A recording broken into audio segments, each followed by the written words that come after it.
તારીખ 19/9/90 સુરતમાં દક્ષિણ ગુજરાત યુનિવર્સિટી દ્વારા આયોજિત સભામાં પ્રવચન પ્રવક્તા સ્વામી સચ્ચિદાનંદ પરમહંસ.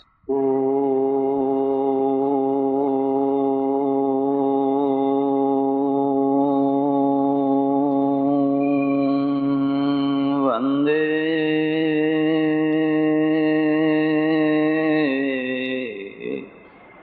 શિવમ શંકરમ. આદરણીય શ્રી કુલપતિ શ્રી, મંચ ઉપર બિરાજેલા બંને વિશિષ્ટ મહાનુભાવો, સજ્જનો અને બહેનો, દક્ષિણ ગુજરાત યુનિવર્સિટીના માધ્યમથી એક સ્મારક પ્રવચન નિમિત્તે આ સભા આયોજિત થઈ છે. જેમ હમણાં કહેવામાં આવ્યું એમ અત્યાર સુધી દર વર્ષે આ નિમિત્તે કેટલાય સારા સારા સાક્ષરો ભાગ લઈ ચૂક્યા છે. આ વર્ષે મારો વારો છે અને જ્યારે મારો વારો છે તો મારી પાસેથી તમે કોઈ ખાસ વિશેષ અપેક્ષાઓ નહીં રાખી હોય, એ સ્વાભાવિક છે. મારી ઈચ્છા છે કે જ્યારે યુનિવર્સિટી આ વ્યાખ્યાનનું આયોજન કરી રહી છે, થોડી કંઈક શિક્ષણ સંબંધી ચર્ચા કરીએ. મારું એવું માનવું છે, શિક્ષણના 3 તબક્કા છે અને એના 3 હેતુઓ છે. 3 તબક્કા એટલે પ્રાથમિક, માધ્યમિક અને ઉચ્ચ અથવા ઉચ્ચતમ. આ ત્રણેયને એક જ હેતુ સાથે સાંકળવા એ મને ઠીક નથી લાગતું. આ ત્રણેયના 3 જુદા જુદા હેતુઓ છે. સૌથી પહેલું જે પ્રાથમિક શિક્ષણ છે એને હું સાપેક્ષ માનું છું. સાપેક્ષ એટલા માટે છે કે 100 વર્ષ પહેલા જે પ્રાથમિક હતું એ આજે પ્રાથમિક નથી રહ્યું. 200 વર્ષ પહેલા, 500 વર્ષ પહેલા, 1000 વર્ષ પહેલા જેની પ્રાથમિક કક્ષા હતી એ આજે પ્રાથમિક કક્ષામાં નથી. જીવનનું ધોરણ, જીવનની ગતિ, જીવનનો પ્રવાહ જેમ જેમ ગતિ પકડતો જાય એમ પ્રાથમિકતાનું કલેવર પણ બદલાતું જાય. તમારા જીવનમાં ગતિ ખૂબ આવી હોય અને તમે પ્રાથમિકતાને એની એ જગ્યાએ રાખો તો જીવનની ગતિને અડચણ બને. મારું એવું માનવું છે, જંતુ માત્ર, પશુ પક્ષી માત્ર ને પ્રાથમિક શિક્ષણ જરૂરી હોય છે. એક બિલાડી પોતાના બચ્ચાને પ્રાથમિક શિક્ષણ આપતી હોય છે. તમે નિરીક્ષણ કરજો, પક્ષીઓને જોજો, એક પક્ષી પોતાના બચ્ચાને પ્રાથમિક શિક્ષણ આપતું હોય છે. વાઘ, વાઘણ એના બાળકને પ્રાથમિક શિક્ષણ આપતું હોય છે. અને હું જ્યાં સુધી સમજુ છું ત્યાં સુધી પ્રાથમિક શિક્ષણનો મૂલાધાર છે સ્વરક્ષણ, પોતાનું રક્ષણ કરવાની કળા. એવું કોઈ પ્રાણી નથી જે શત્રુઓ વચ્ચે ના જીવતું હોય.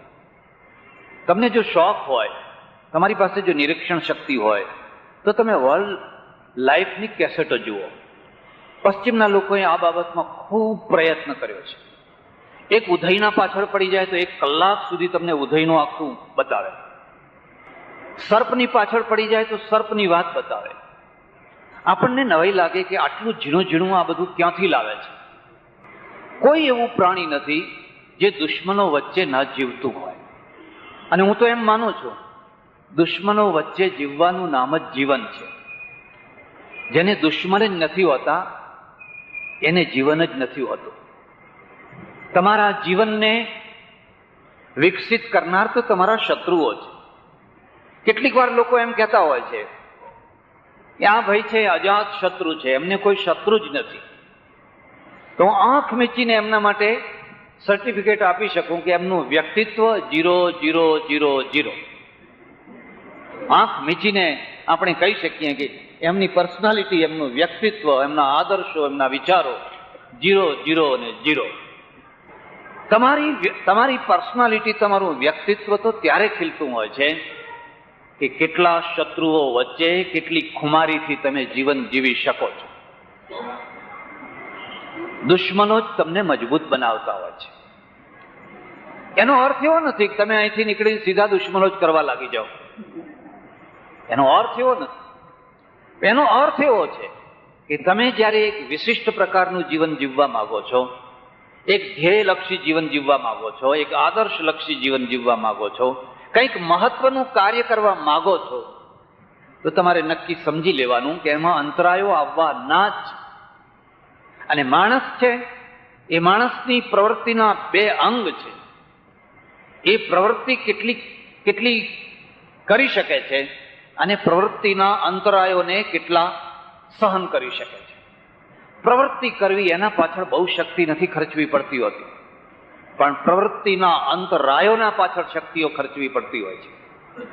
એમાંય ભારતનું જીવન, ખાસ કરીને રાજકારણીઓનું જીવન તો તમે જાણતા હશો કે દેશ કેવી રીતે ચલાવવો એ મુખ્ય પ્રવૃત્તિ નથી, પણ ખુરશી કેવી રીતે બચાવવી. આ ખુરશીના જે અંદરના બહારના જે અંતરાયો છે 24 કલાક એમાં જ નીકળી જાય છે. રાજ્ય તો સચિવો ચલાવે છે, રાજ્ય તો ઓફિસરો ચલાવે છે, એમને ફાઇલો જોવાનો સમય જ નથી રહેતો હોતો. પણ આ તો આપણી વાત થઈ. પબ્લિકની દ્રષ્ટિએ જોઈએ તો ભારતનું જીવન હાર્ડ જીવન છે. એક દૂધ લેવા માટે લાઈનમાં ઉભા રહો, પાણી ભરવા માટે લાઈનમાં ઉભા રહો, કેરોસીન જોઈએ છે લાઈનમાં ઉભા રહો, કોઈ લારીની રાહ જુઓ, ભરી લો, કદાચ 8 દાડા ના પણ મળે, પેટ્રોલ નથી પંપ ઉપર લખેલું છે એટલે 2-3 ડબલા જે હોય ભરી રાખો. શિક્ષણમાં પ્રવેશ મેળવવો છે, બાળકને પેદા કરવામાં માણસને જેટલી ચિંતા છે એથી વધારે એને સ્કૂલમાં દાખલ કરવાની ચિંતા છે. હવે કઈ સ્કૂલમાં? બાળ મંદિરથી એ ચિંતા શરૂ થાય છે, બાળ મંદિરથી. અને જેમ જેમ બાળક મોટું થાય છે એને દાખલો ક્યાં અપાવો, એને પ્રવેશ ક્યાં અપાવો. આપણે જીવનને હાર્ડ બનાવી દીધો છે. આ ઈશ્વરના દ્વારા થયેલી તકલીફો નથી, આ માણસની દુર્બુદ્ધિમાંથી, માણસની બિન આવડતમાંથી, માણસના સ્વાર્થીપણામાંથી, માણસની ટૂંકી દ્રષ્ટિમાંથી ઊભા થયેલા પ્રશ્નો છે. એની તુલનામાં હું ઘણી વાર પરદેશ જઉં ને જોઉં તો બહુ ઇઝી જીવન છે, બહુ સરળ જીવન છે. તમારે દૂધ જોઈએ છે ને, ઢગલો કરી દે, તમે ઊંઘતા હોય ને આવીને બહાર મૂકી જાય. અને તમારી શિષ્યો બધી બહાર પડી હોય, કોઈ અડે નહીં, કોઈ લઈ ન જાય, એમને એમ પડી હોય. 3 દિવસ 4 દિવસ પડી રહે એટલે પેલું દૂધ દેનારો એમ સમજે કે કોઈક અંદર માણસ મરી ગયેલું હોવું જોઈએ ને કેમ દૂધ કોઈ ઉપાડતું કેમ નથી. આપણે ત્યાં દૂધ ઉપાડી લેવાની, કોઈ બીજી વસ્તુ ઉપાડી લેવાની ચિંતા જેટલી ઘર માલિકને હોય છે એથી વધારે પડોશીને હોય છે. ધ્યાન રાખો, જરાક પણ આગા પાછા હોય તો લઈ લો, ખેંચી લો, પછી ભજનમાં બેસી જાઓ, પછી પૂજા પાઠ કરવા બેસી જાઓ, જય જગદીશ હરે કરો બેઠા બેઠા. પાછા આપણે જીવનને હાર્ડ બનાવી દીધો છે. અહીંયા એક કન્યા જ્યારે પરણીને જાય છે ત્યારે એક વ્યક્તિને નથી પરણતી, એક આખા કુટુંબને પરણે છે. એને પોતાના પતિને જ સંભાળવાનો નથી હોતો, એને એની સાસુને સંભાળવાની હોય છે, એના સસરાને સંભાળવાના હોય છે, એના જેઠને, એના દિયરને, એની નણંદને, કોણ જાણે કેટલા ઘરના માણસોને સાચવવાના હોય છે. અને એ બધા સાચવવા પાછળ એને હાર્ડ લાઈફ કરવી પડતી હોય છે. આપણે એને આદર્શ માન્યો છે. પેલાને એનો પતિ જ સંભાળવાનો હોય છે. આ બંનેના વચ્ચે બહુ મોટું અંતર છે. એમને કદી તમે એમની નોવેલો વાંચી છે? કદી એમના પિક્ચરો જોયા છે? એમાં નણંદના કારણે કોઈ પત્નીનું ઘર તૂટ્યું હોય એવો કોઈ પ્રોબ્લેમ જ ઊભો નથી થતો. સાસુના કારણે કોઈનું ઘર તૂટ્યું હોય એવો કોઈ પ્રશ્ન જ ઊભો નથી થતો. હા, પરસ્પરમાં પ્રશ્ન થયા હોય તો વાત જુદી છે, અને પરસ્પરના પ્રશ્નો બહુ ઓછા હોય છે, અને પરસ્પરના પ્રશ્નોને બહુ જલ્દી સમાધાન પણ કરાવી શકાતા હોય છે. પણ જે બીજા પ્રશ્નો ઘુમરીઓ લેતા હોય છે ઘરમાં, આખા ઘરના વાતાવરણને ઝેર બનાવી દેતા હોય છે. ચારેય તરફથી લોકો ભેગા થઈને ઘરને ઝેરમય બનાવી દેતા હોય છે. એટલે આપણે જીવનને હાર્ડ લાઈફ બનાવી દીધી છે. સંસ્કૃતિની દૃષ્ટિએ, ધર્મની દૃષ્ટિએ, સામાન્ય રીતે હું ધર્મનો જ દાખલો આપું. પેલાને રવિવારે એક વાર ચર્ચમાં જવાનું હોય, જો કે હવે જતાય નથી ઘણા ખરા, તો રવિવારે જતા નથી, પણ જવાનું જ હોય તો એક આદર્શ સાચા ધાર્મિક તરીકે રવિવારે 15 મિનિટ જઈ આવવાનું. આપણા ત્યાં જો તમારે ચુસ્ત ધાર્મિક થવું હોય તો પરોઢિયે ઉઠીને ઠંડા પાણીએ નાહવાથી શરૂઆત કરો, અને જ્યાં સુધી બધી પાઠ પૂજા પૂરી ના થાય ત્યાં સુધી પાણી પણ ન પીવાય. એ બધું કરતા કરતા આ ના ખવાય, આ ના ખવાય, આ ના ખવાય, આ ના ખવાય, લાંબુ લિસ્ટ પૂરું કરતા કરતા કરતા તમારી ધાર્મિકતા આગળ ચાલતી હોય છે. પેલાની ધાર્મિકતા બહુ સરળ છે, એની સામાજિકતા સરળ છે, એને મામેરું નથી ભરવું પડતું, એને દહેજ નથી આપવો પડતો, એને કોઈ સ્ત્રીઓને બાળી મૂકવી નથી પડતી. આપણે બધી બાબતમાં ટેન્શન ઊભા કર્યા છે. મારા કહેવાનો અનર્થ ના સમજી લેતા, પણ હું જે તમને કહેવા માંગુ છું એ છે કે જીવનને તમે સ્મૂથ પણ બનાવી શકો છો, જીવનને તમે હાર્ડ પણ બનાવી શકો છો. અને જ્યારે જીવનને તમે હાર્ડ બનાવો છો ત્યારે એના પરિણામ પણ આપણે ભોગવવા જ પડતા હોય છે. તમારે રેલવેમાં બુકિંગ કરાવવું છે, જાઓ હાજર જઈને લાઈનમાં ઉભા રહો, ધક્કા ખાઓ, ફોર્મ ભરો. મેં ત્યાં જોયું, તમારે પ્લેનમાં બુકિંગ કરાવવું છે, ખાલી ટેલિફોન કરો, કોઈ ડિપોઝિટ નહીં, કોઈ એડવાન્સ નહીં, કશું જ, ખાલી રિંગ કરો. અને એ ફોન પણ એના ખર્ચે, તમારા ખર્ચે નહીં. કંપનીઓએ વ્યવસ્થા કરેલી છે, ફોનનો ખર્ચો અમારા ઉપર, એના ખર્ચે ફોન કરો. બુકિંગ કેન્સલ ન કરાવો, ન જાઓ, કશું વાંધો, કશી બાબત. તમારે પ્લેન જોઈએ છે ને, ખાલી રિંગ કરો, તમારા આંગણે આવીને પ્લેન ઊભું રહે. અને કોઈ ડીલરને ખબર પડી જાય કે તમે ગાડી ખરીદવાના છો, તો એ સામે ચાલીને 10 ડીલરો આવે, તમને લોનની વ્યવસ્થા કરી આપે, તમને ફલાણી વ્યવસ્થા કરી આપે, તમે ફલાણી વ્યવસ્થા કરી આપે. જીવન ઇઝી બનાવ્યું, આપણે જીવન હાર્ડ બનાવ્યું, અને હાર્ડ બનાવ્યું એના પરિણામ પણ આપણે ભોગવી રહ્યા છીએ.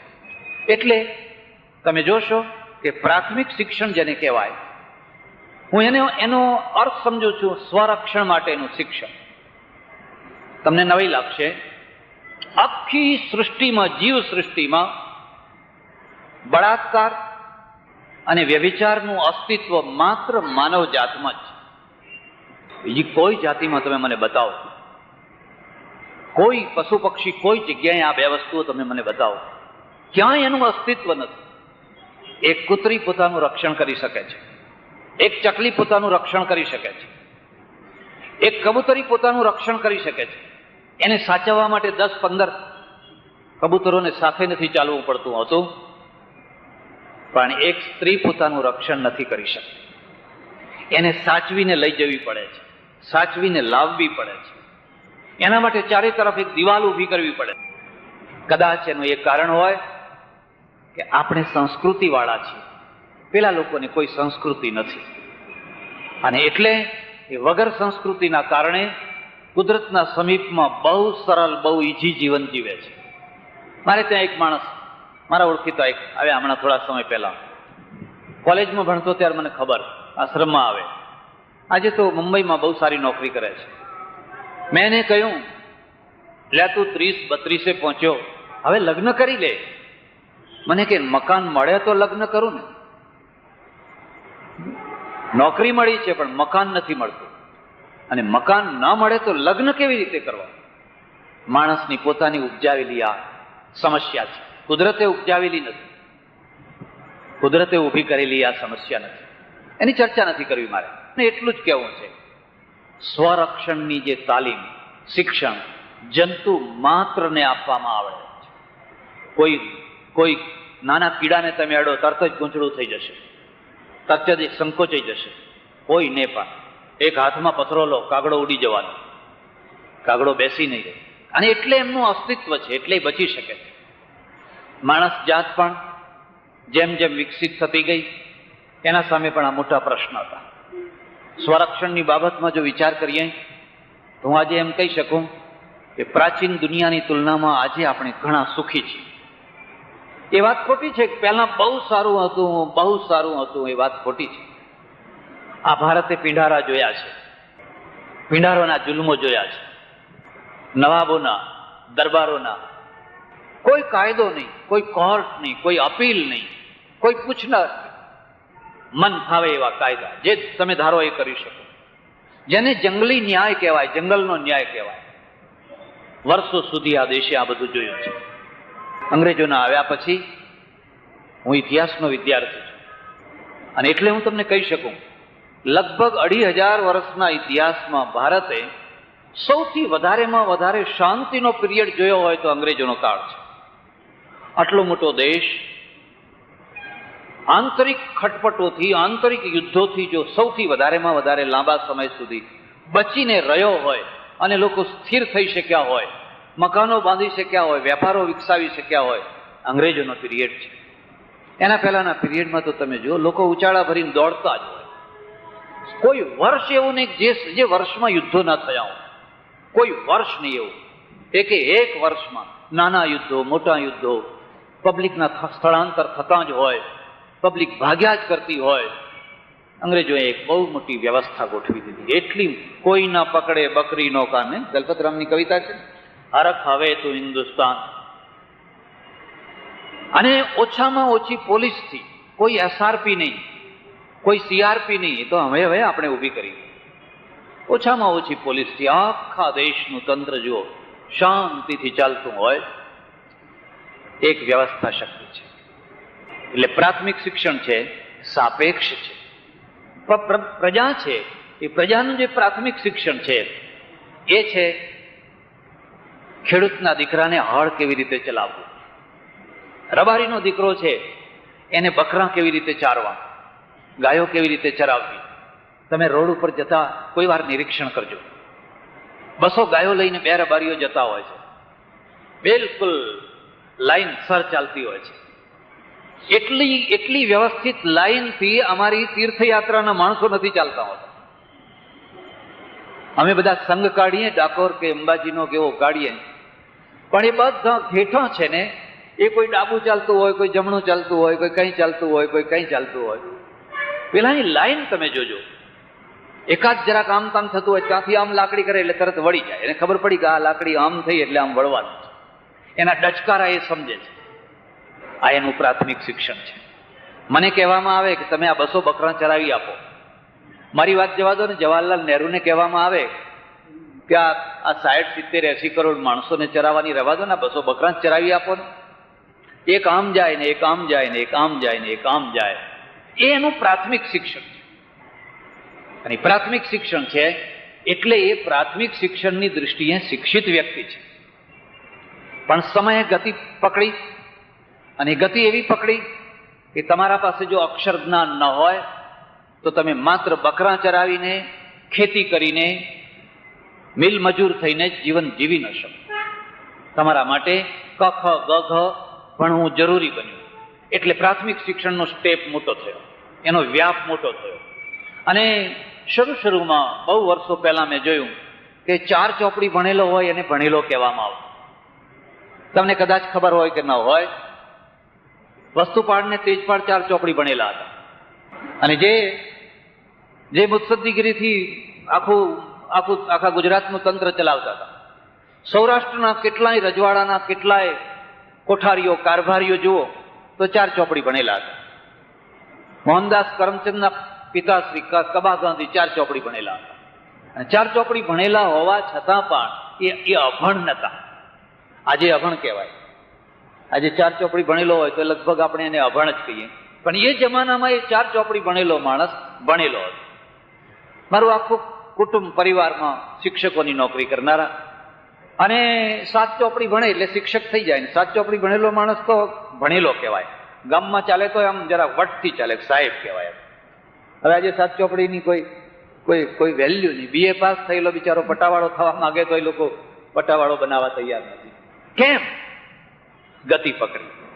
જીવન ગતિ છે, અને ગતિની સાથે બધાને ગતિ આપવી જોઈએ. અને બધાને ગતિ ના આપો તો જે ગતિ વિનાનું હશે ને એ પાછળ રહી જવાનું. એટલે પ્રાથમિક શિક્ષણ 4 ચોપડીથી વધીને 7 ચોપડી આવ્યું. આજે પ્રાથમિક શિક્ષણ છે એ SSC સુધી પહોંચી ગયું. SSC સુધી ભણેલો માણસ હોય ત્યારે આપણે કહીએ પ્રાથમિક શિક્ષણ લીધેલો માણસ છે. અને એનો ઉદ્દેશ હું માત્ર સમજુ છું કે જીવનની જે પ્રાથમિક જરૂરિયાતો છે, તમે 200ના નામ વાંચતા શીખો, તમને ચેક લખતા આવડે, તમને ચેક વટાવતા આવડે, બેંકમાં જતા આવડે. કારણ કે આજે બેંકમાં જવું એ પ્રાથમિક જીવન છે. બસ કે રેલવેને કે એના બોર્ડ સમજવા એ પ્રાથમિક શિક્ષણ છે. એટલે આ પ્રાથમિક શિક્ષણ છે. અને એ રીતે આજનું પ્રાથમિક શિક્ષણ કદાચ આવતા કાલે, એટલે આવતા થોડા વર્ષોમાં BA સુધી ભણેલો માણસ કદાચ પ્રાથમિક શિક્ષણનો થઈ જાય તો નવાઈ નહીં માનવાની. પણ એક પ્રાથમિક શિક્ષણ હોય છે. એની જે બીજી કક્ષા છે, જેને હું માધ્યમિક શિક્ષણ કહું છું, એનો ઉદ્દેશ છે આજીવિકા. આજીવિકા. અને ભારતમાં સૌથી વધારેમાં વધારે ઉપેક્ષા કરવામાં આવી હોય તો પેટની કરવામાં આવી છે. આપણે છેડામાં રહેનારા માણસો છે, અંતિમવાદી છે, આજે પણ અને પહેલા પણ. અંતિમવાદી એટલે કાં તો આ અંતિમ છેડે, કાં તો આ અંતિમ છેડે, કાં તો અહિંસાના અંતિમ છેડે, કાં તો હિંસાના અંતિમ છેડે. મધ્યમાં નહીં. મધ્યમાં ગીતા છે. મધ્યમાં ગીતા છે. કાં તો ભોગોના અંતિમ છેડે પંચમકાર, ભોગોના અંતિમ છેડે, કાં તો પછી ભોગ ત્યાગના અંતિમ છેડે. વચમાં નહીં. વચમાં ગીતા છે. યુક્તાહાર વિહારસ્ય યુક્ત ચેષ્ટસ્ય કર્મસુ યુક્ત સ્વપ્નાવબોધસ્ય યોગો ભવતિ દુઃખ. યુક્ત. અર્જુન, તારો આહાર યુક્ત હોય, વિહાર યુક્ત હોય, જાગવું યુક્ત હોય, ઊંઘી જવું પણ યુક્ત હોય. અને આ યુક્ત છે એનું નામ જ યોગ. આ છેડો કે આ છેડો એ યોગ. પણ આપણે છેડાની પ્રજા, અને છેડાની પ્રજા હોવાના કારણે સૌથી વધારેમાં વધારે ઉપેક્ષા કરવામાં આવી હોય તો આપણે પેટની ઉપેક્ષા કરી છે.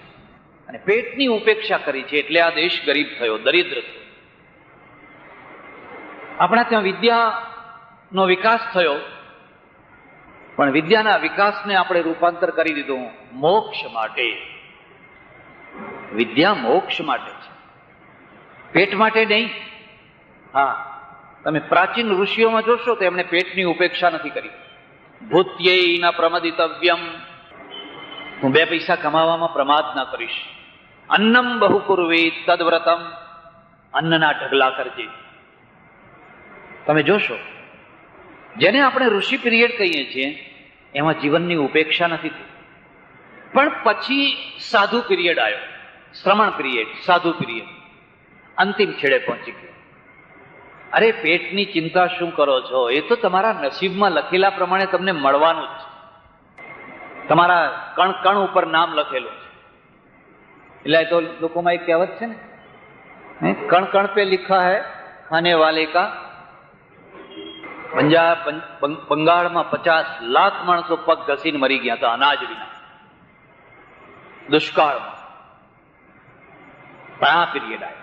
અને જે બંગાળ જ્યાં પાણીની આટલી છત છે, રાજસ્થાનમાં મરી જાય તો હજુ સમજી શકાય, જેસલમેર ને બાડમેરમાં પાણી વિના કોઈ મરી જાય તો સમજી શકાય. પણ બિહાર ને બંગાળ જો તમે જોયું હોય તો પાણી ઉપર છે, એટલું પાણી છે, અનાજ કેમ ના થયું? ત્યાં તો ઢગલો અનાજ થાય. બિહારમાં જઈને જુઓ, સપાટ જમીન છે, ફળદ્રુપ જમીન છે, નદીઓના કાંપથી ફળદ્રુપ જમીન છે, 15 ફૂટે પાણી છે. ઉત્તર ગુજરાતમાં 1200 ફૂટે પાણી છે, અનાજના ઢગલા થાય છે. 1200 ફૂટે પાણી હોવા છતાં અનાજના ઢગલા થાય છે. બિહારમાં તો 12 ફૂટે 15 ફૂટે પાણી છે, પણ અનાજ વિના લોકો મરી જાય છે. કેમ? કારણ કે તમારા નસીબમાં લખેલો છે. આ 2 મુદ્દાને યાદ રાખજો. ઋષિ અને સાધુ, આ બેયમાં અંતર છે. ઋષિ શું કહે છે? અનાજ પેદા કરો. અન્નમ બહુ કુર્વીત, અન્નવાન અન્નાદો ભવતી, મહાન ભવતી, પ્રજયા પશુભીર બ્રહ્મ વર્ચસે. અનાજના ઢગલા કરો. એ કહે છે તમારું આયુષ્ય વધારી શકાય છે, તમારું આયુષ્ય ઘટાડી શકાય છે, તમારા સ્વાસ્થ્યને સારું બનાવી શકાય છે, તમારા શરીરને મજબૂત બનાવી શકાય છે, તમારા શરીરને દુર્બળ બનાવી શકાય છે. આ તમારો પુરુષાર્થ. આ ઋષિ એટલે શતમ જીવેમ શરદ શતગું શ્રેણુયામ શરદ પ્રાર્થના કરી છે.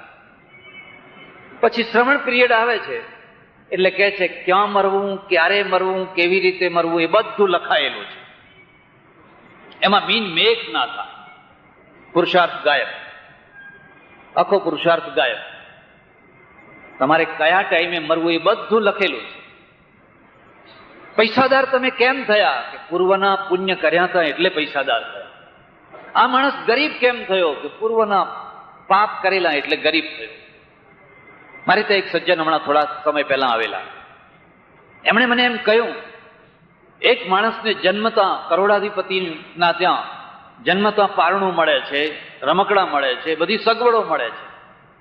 એક માણસ જન્મે છે ઝોપડપટ્ટીમાં, એને દૂધ નથી મળતું, ઘોડિયું નથી મળતું, તડકામાં જન્મે છે. આ પૂર્વના પુણ્ય પાપ ના હોય તો બીજું શું? મેં કહ્યું ના, પૂર્વના પુણ્ય પાપના કારણે આવો ભેદ નથી. આ ભેદ રાજકીય અને સામાજિક વ્યવસ્થાના કારણે છે. તમે ઇંગ્લેન્ડમાં જાઓ, બાળક જન્મવાનું હોય એના 7 દિવસ પહેલા સરકાર તરફથી, એટલે એના એક નિશ્ચિત ખાતા તરફથી એના માટેનું ઘોડિયું, એના માટેના રમકડા, દૂધનો સામાન, બધી કમ્પ્લીટ વસ્તુ, અને 18 વર્ષનો થાય ત્યાં સુધી એની ગ્રાન્ટ એને મળે છે, એનું એને ભથ્થું મળે છે. ઇંગ્લેન્ડમાં જન્મનારું બાળક દૂધ વિના ટળવળતું નથી. અને પૂર્વના પુણ્યના કારણે નહીં, રાજકીય વ્યવસ્થાના કારણે, સામાજિક વ્યવસ્થાના કારણે. ભારતમાં જે ટળવળે છે એ પુણ્ય ને પાપના કારણે નહીં, પણ રાજકીય અને સામાજિક અવ્યવસ્થાના કારણે આવું થાય. તમે વ્યવસ્થાને સુધારો, આપોઆપ એ બાળકને પણ વ્યવસ્થા મળતી થઈ જશે. પણ તમે એ વ્યવસ્થા ના સુધારો તો પછી આ વાત છે. એટલે આ બંનેમાં એક બહુ મોટું અંતર છે, બહુ મોટો ભેદ છે.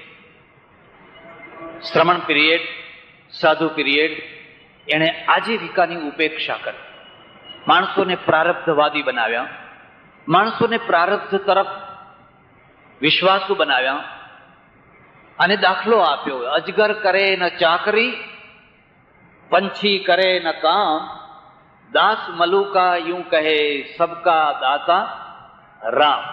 મને રામ ઉપર શ્રદ્ધા છે, પણ હું 2 શરતો સાથે માનું છું. મનુષ્ય યત્ન, ઈશ્વર કૃપા. મનુષ્ય યત્ન, ઈશ્વર કૃપા. અને આ તો કદાચ કંઈક ગેરસમજથી દોહરો લખાયો છે. અજગરને એનો શિકાર મેળવવા માટે બહુ મહેનત કરવી પડે છે. કોઈ પ્રાણીશાસ્ત્ર ભણેલા હોય એમને પૂછજો, આમ ઠૂંઠા જેવો થઈને 24 કલાક સુધી તપ કરે છે.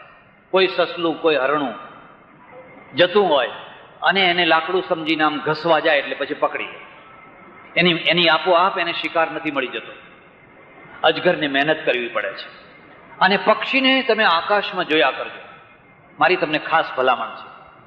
હું મારા આશ્રમમાં બેઠો બેઠો જોયા કરું, સાંજના 6:30, 6:45 વાગે એટલે બરાબર 3 પક્ષીઓ નિશ્ચિત દિશામાંથી આવતા હોય છે. બિલકુલ ટાઈમસર ઘડિયાળ મેળવી લો. એ જ સવારે જુઓ તો એ જ પક્ષીઓ જતા હોય છે.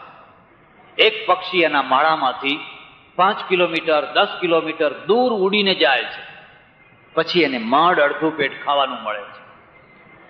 એને એના માળામાં જ બધો ખોરાક નથી મળી જતો, એને દૂર સુધી જવું પડતું હોય છે. તમે પક્ષીઓનું નિરીક્ષણ કરો, ગણજો. આજ 7 પક્ષીઓ જતા હશે તો તમે બીજા દિવસે પણ એ 7ને જ જોશો.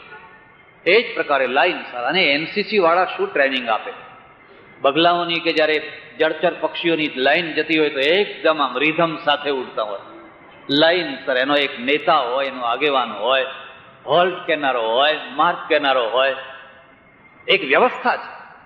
પણ એમ સમજી લેવામાં આવ્યું કે અજગર કરે ન ચાકરી, પંછી કરે ન કામ. એવું નથી. દરેકને જીવવા માટે શ્રમ કરવો પડે છે, પુરુષાર્થ કરવો પડે છે, મહેનત કરવી પડે છે. પણ આ અંતર આવ્યું, અને એ અંતરના કારણે આપણે આજીવિકાની ઉપેક્ષા કરી. બીજી પણ ઘણી બાબતો છે, પણ એ ઉપેક્ષાનું પરિણામ એ આવ્યું કે આ દેશ ભિખારી થયો, ગરીબ થયો, અનાજ માટે ટળવળતો થયો, રોટલાના ટુકડા માટે ભીખ માગતો થયો. આપજો મા બાપ, તમારું બટર ઓઇલ વધ્યું હોય તો આવવા દેજો, તમારા મકાઈના ફાડા હોય કે ઘઉંના ફાડા હોય તો આવવા દેજો. અહીં તીડની માફક તૂટી પડે, ઉતરેલા કપડાં હોય તો આવવા દેજો. આમ પાછી આધ્યાત્મિક વાતો કરે. અને આમ જો ખબર પડે કે મારા આશ્રમમાં કંઈક આવ્યું છે તો તરત જ ભલામણ લઈને આવે કે અમને આપજો. હું સમજુ છું કે આ એક જીવનની એક બહુ મોટામાં મોટી ભૂલ થઈ છે. આજીવિકાની ઉપેક્ષા ન થાય. એટલે પ્રાચીન કાળનો ઋષિ કહે છે, ભૂત્યૈ ન પ્રમદિતવ્યમ.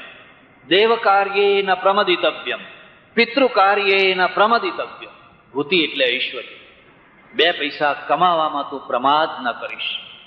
જા, અહીંથી જા અને ઘેર જઈને બે પૈસા કમાજ. તું કમાઈશ તો તારું વ્યક્તિત્વ નિખરશે. તમે ઈચ્છો કે ના ઈચ્છો, તમે માનો કે ના માનો, માણસની બધી પર્સનાલિટીઓના કરોડરજ્જુમાં એની આર્થિક સ્થિતિ હોય છે. એનું સૌંદર્ય, એની વિદ્વત્તા, એનું કુળ, એ બધું ખરું, પણ કરોડરજ્જુમાં તો આર્થિક હોય છે, આર્થિક સદ્ધરતા હોય છે.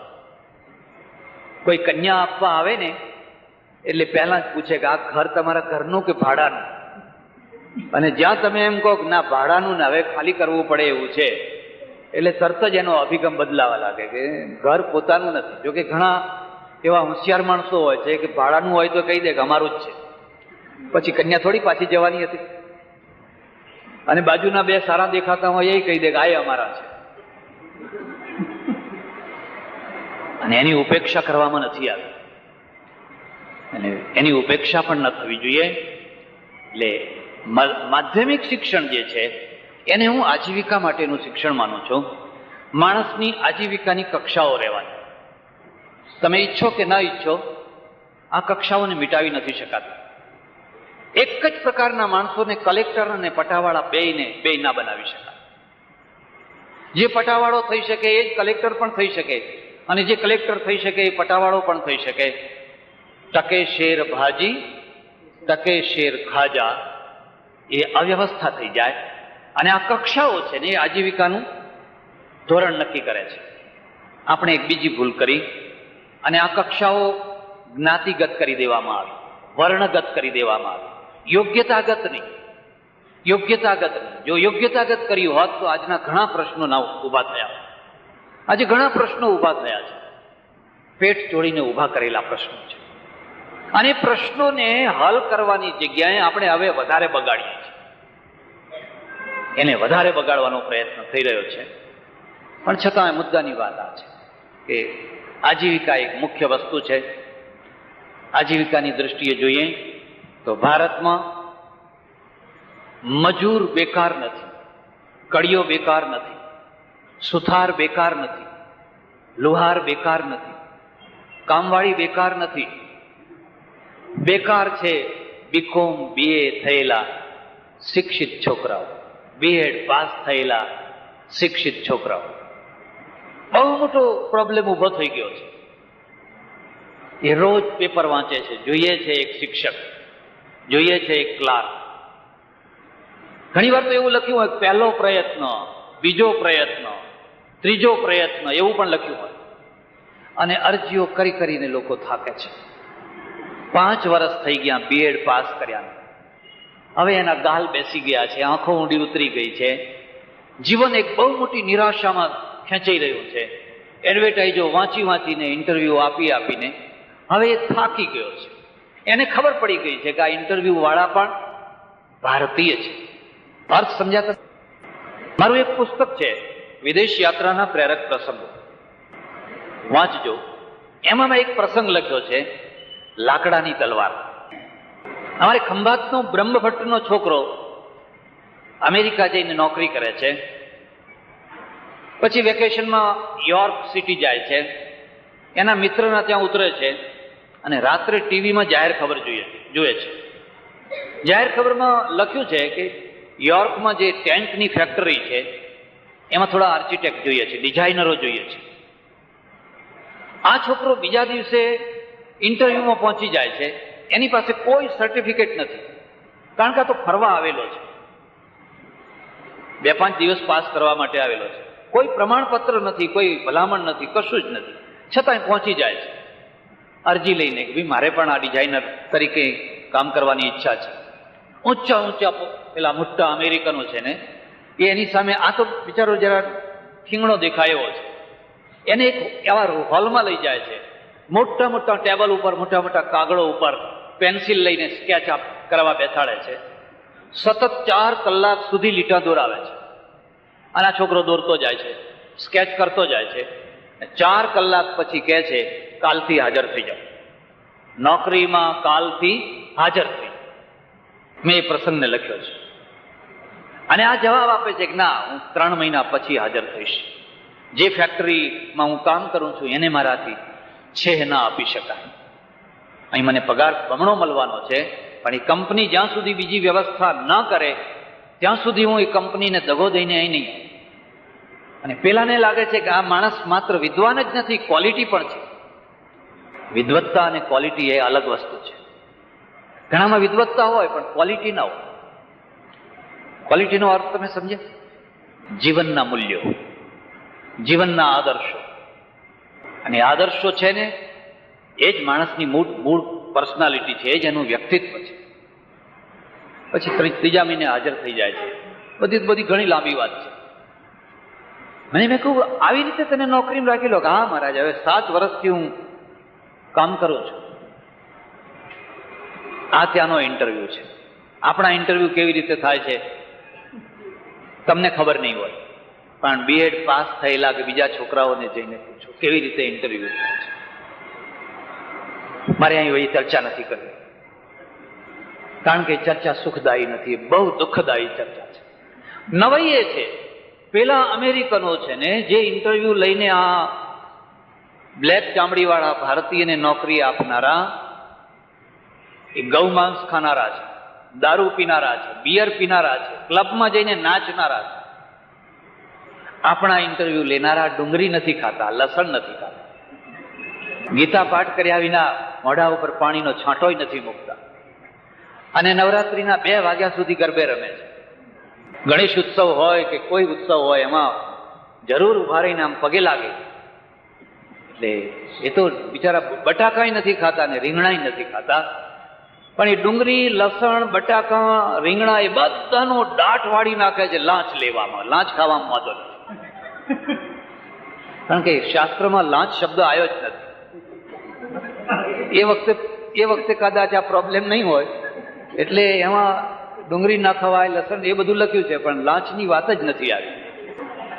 આપણે કેટલા વામન છીએ, કેટલા વામન છે. આજનો મેજિસ્ટ્રેટ જુઓ, આજનો કલેક્ટર જુઓ, અંગ્રેજના સમયનો કલેક્ટર જુઓ, એ સમયનો કોઈ જજ જુઓ, એના બંગલામાં કોઈ પ્રવેશી શકે છે?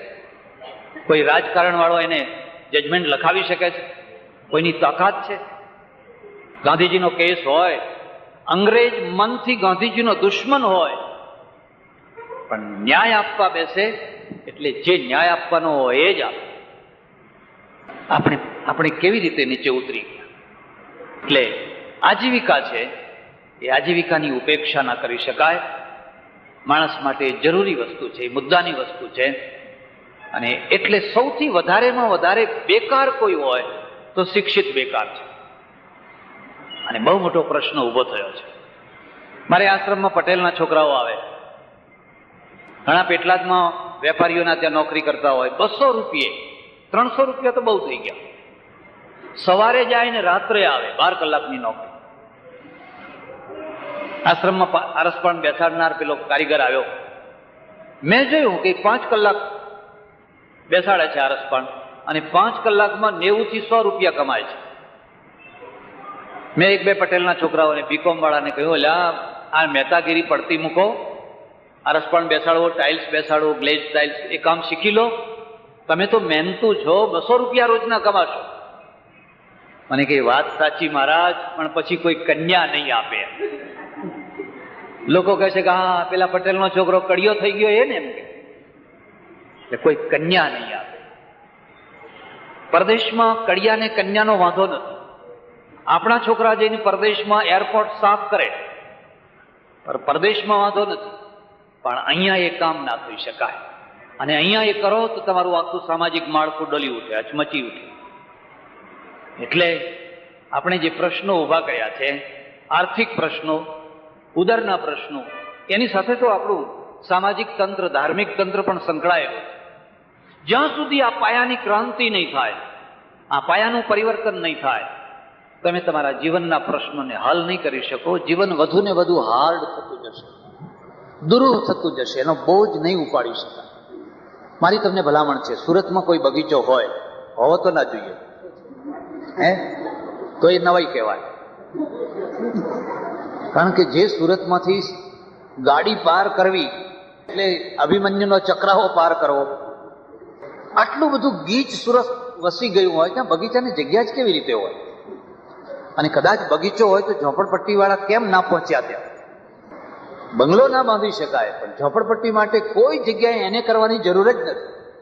એ બધા લાંબા કાગળિયા, લાંબી ફાઇલો, લાંબો પ્રોસેસ તો બંગલાવાળાને કરવાનો હોય છે. ઝોપડપટ્ટી વાળા માટે તો જ્યાં જગ્યા મળે ત્યાં ઊભું કરી દેવાનું.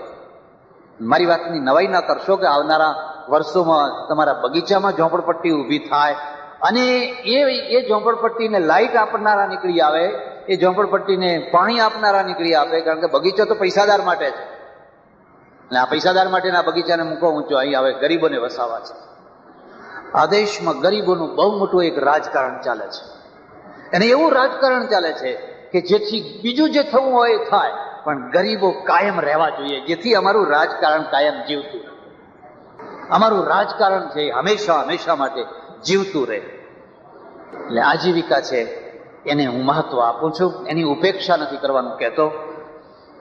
તમને કદાચ નવાઈ લાગશે, કોલેજ પાસ કરાવવા માટે એક વિદ્યાર્થીને તમે MBBS કરાવો છો કે BE કરાવો છો, એટલા જ ગૌરવ સાથે એકબીજાને મળી શકે.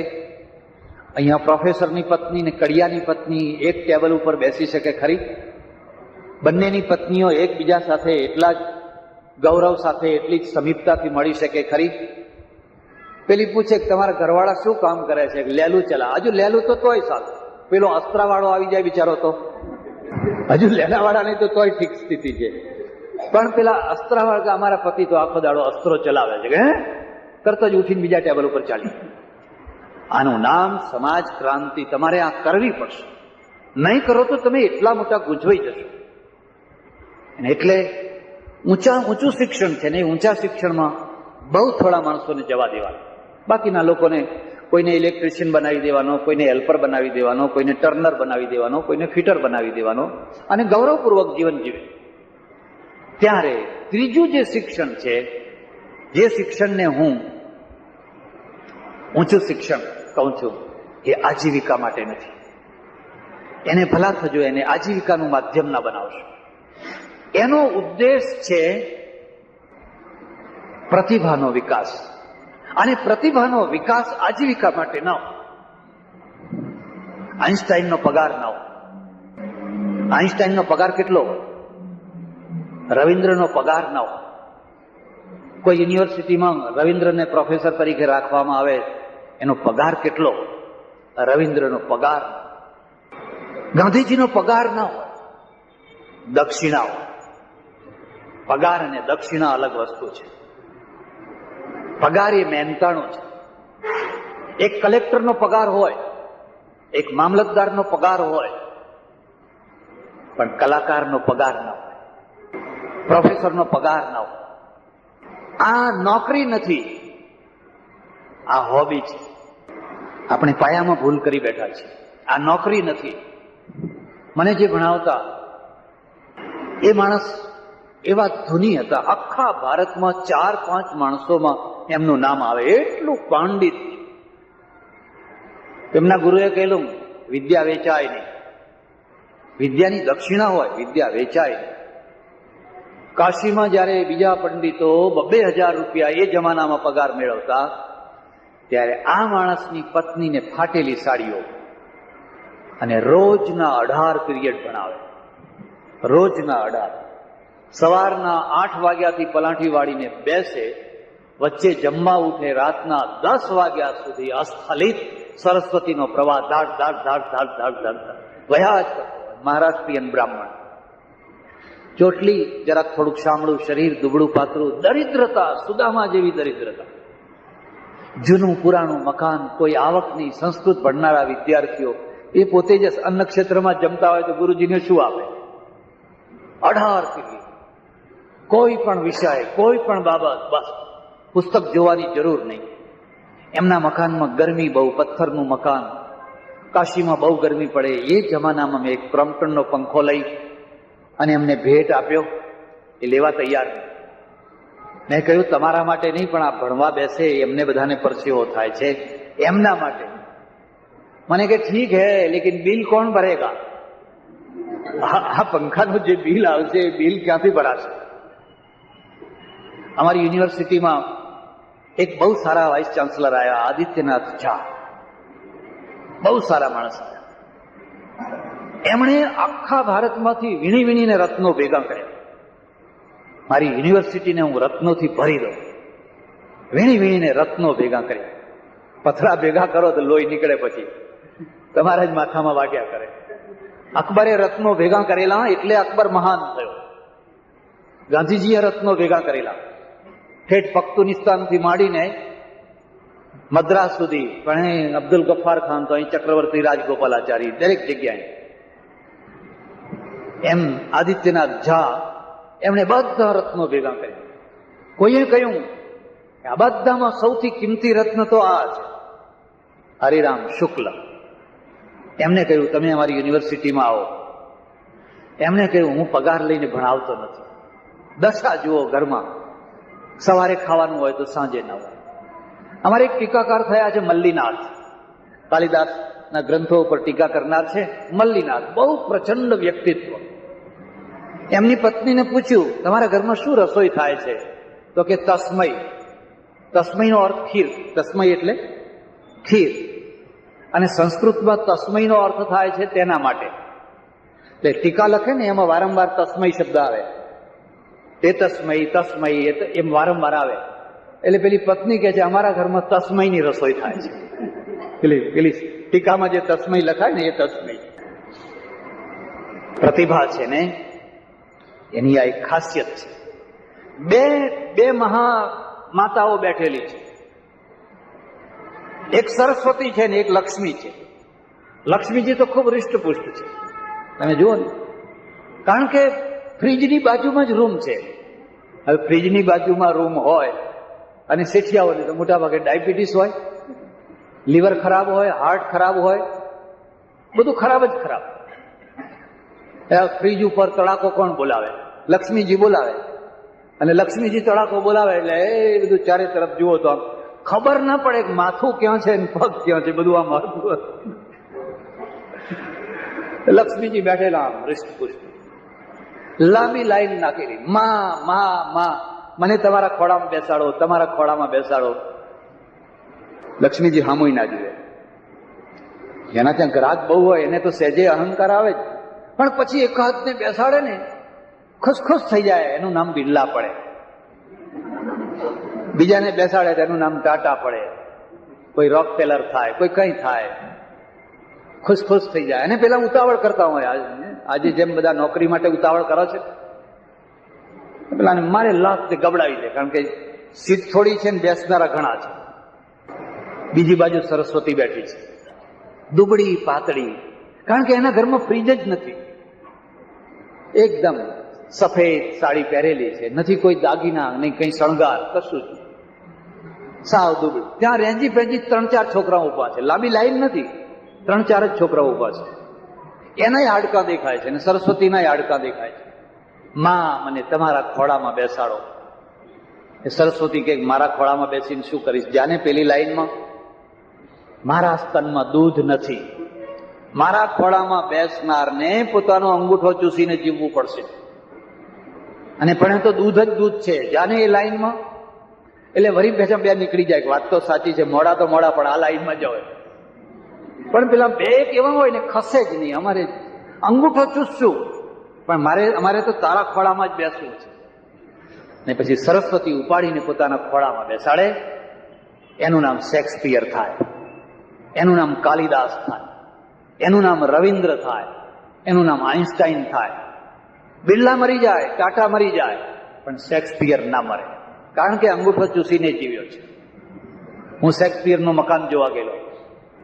લંડનથી થોડે દૂર સ્ટ્રેફર્ડ કરીને શહેર છે, અને આ અંગ્રેજોએ એ જ રીતે બિલકુલ સાચવીને રાખેલું છે. એના જૂના વાસણો વગેરે વગેરે વગેરે બધું એમનું. અને એ જોયા પછી આપણને એમ લાગે કે એના કરતાં તો આપણો જે સામાન્ય મધ્યમ નીચેનો વર્ગ છે એ સારી રીતે જીવન જીવતો હશે. એ પોતાનો અંગૂઠો ચૂસીને જીવેલો માણસ છે. કાલિદાસ એમને એમ થવાતું નથી હોતું. પોતાનો અંગૂઠો જે ચૂસી શકે એ જ કાલિદાસ થઈ શકે.